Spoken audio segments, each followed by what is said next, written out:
Announcement करनी है मैंने हमें कि जो बच्चे पढ़ाई कर रहे हैं ना, कई बार क्या होता है, कुछ मिसहैपनिंग हो जाता है या तो बच्चा डिस्ट्रैक्ट हो जाता है, क्योंकि एज वाइज ऐसे हो रहा होता है सब बच्चों के साथ। कईयों के साथ वो गलत डायरेक्शन में चले जाते हैं। उस एज में भी आपने बर्बाद नहीं करना अपने आप को, क्योंकि पेरेंट्स तो सबके पहले आपके दुश्मन बनेंगे उस टाइम पे, क्योंकि भाई उनको समझ नहीं है ना कि भाई आपका जब टाइम था तब आपको नहीं ये फीलिंग्स होती थी। आपने कह दिया कि हमारे टाइम पे पढ़ाई नहीं थी, मानते पढ़ाई नहीं थी, पर कहीं ना कहीं तो आपकी भी गलती रही होगी ना। मैं पेरेंट्स को कभी बुरा नहीं कह रही हूँ, पर जब अब हमारा वक्त आ रहा ना, या हमें वो नाटक पसंद नहीं है, हमें पर्टिकुलर वो सीरियल पसंद नहीं है, या हम हटा दें, तो पेरेंट्स को थोड़ा सा गुस्सा लगता है। मुझे पता है हमारी इतनी हिम्मत होनी नहीं चाहिए उनके सामने बोलने की, पर एक चीज़ आपने नोट की है कभी, आप अपने पेरेंट्स के सामने कितनी बदतमीज़ी करते हो या ऊंचा बोल देते हो। जब टीचर्स की बात आती है आप इतना डरते हो उनसे, क्योंकि कहीं ना कहीं आप पीछे हो, कहीं ना कहीं आपसे गलतियाँ हो रही हैं। इस गलतियों को सुधारो। हमेशा आपके पेरेंट्स गलत नहीं होते हैं। आज जो भी उनकी हालत है, या तो अच्छे पेरेंट्स हैं, तो आपका फ़र्ज़ है कि अब आप उनको अच्छी लाइफ दो, ना कि उनसे अभी भी एक्सपेक्ट करो। क्योंकि अब आपको सब ये निगाह से देखेगा कि कब जॉब करेगी, कब जॉब पे लगेगी। ये चीज़ बहुत इम्पोर्टेंट है। तभी आपको सभी कोई कहता होता होगा ना कि तू अभी तक जॉब नहीं लगी है, अब तक तू घर में क्या कर रही है, अब तक तूने कुछ स्टार्ट नहीं किया। समझ लिया करो कि कहीं ना कहीं से हमारे, पर मेरे को ना एक मैंने स्टोरी पढ़ी है, मैं आपको मेंशन कर रही हूँ। जब हमारे को सबसे ज़्यादा ज़रूरत होती है,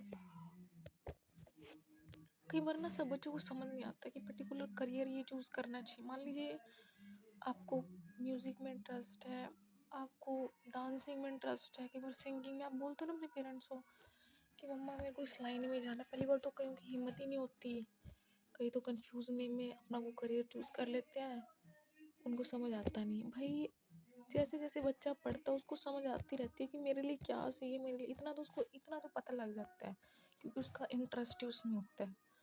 पर जानबूझ के मजबूरियों में, ज़बरदस्तियों में कई बार उस बच्चे को वो करियर लेना पड़ता है आपके पेरेंट्स की वजह से। मैं उनका मानती हूँ, उसके दो कारण हो सकते हैं। उसकी मजबूरियाँ हो सकती हैं, दूसरा उसके पास कोई और रास्ता होता नहीं है कि वो अपने शौक़ पूरे करेगा, इसलिए जो मिलता है उसको करना पड़ता है।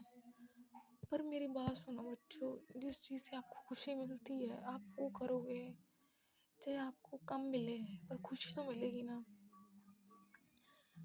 मेरे को इतनी हक नहीं है चीज़ बोलने का, क्योंकि आज का टाइम भी ऐसा ही चल रहा है, जो मिल रहा है वो करना पड़ रहा है। अगर हम अपनी खुशियों के पीछे भागेंगे तो फिर खुशियाँ तो कभी आती नहीं है।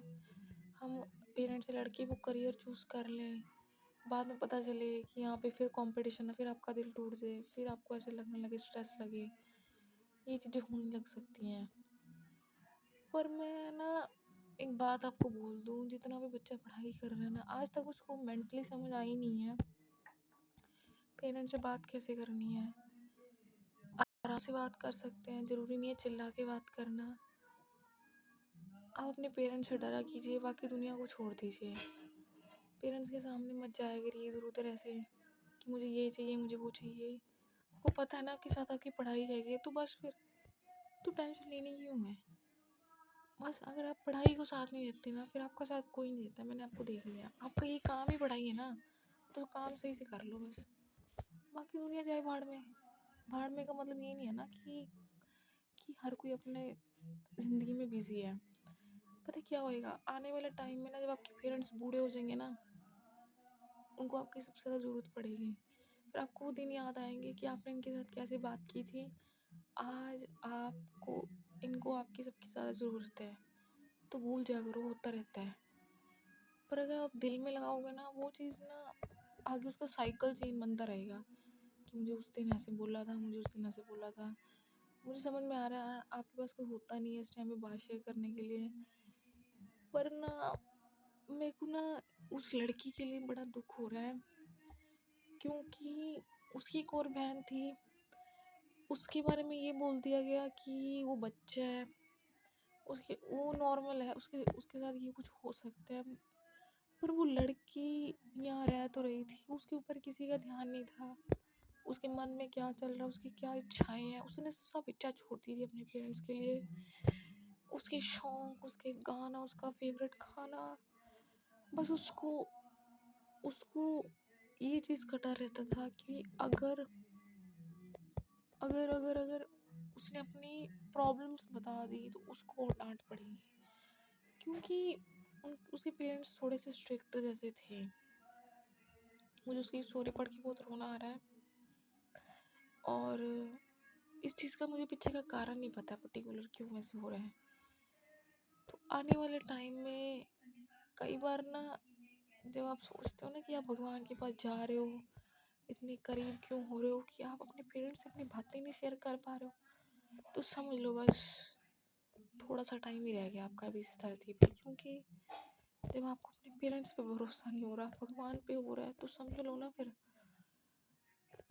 कि इस मुश्किल रास्ते में जब आपको सबसे ज़्यादा अपने पेरेंट्स की ज़रूरत होती है, वो आपको समझते ही नहीं है ये चीज़। तुम बस अपनी पढ़ाई को अपना सब कुछ बना दो, इसलिए बनना बहुत ज़रूरी है। ये सब एक्सक्यूज़ छोड़ दो कि वो आगे निकल रहा है, मेरे को स्ट्रेस हो रहा है, एंग्जाइटी साइड में रख दो, साइड में रख दो। मैं बार बार बोल रही हूँ, ज़िंदगी निकलती जा रही है, कोई हॉस्टल लाइफ नहीं मिलने वाली, कोई कुछ नहीं मिलने वाला, वो आपको खुद लेना पड़ेगा। बस अब बहुत हो गया।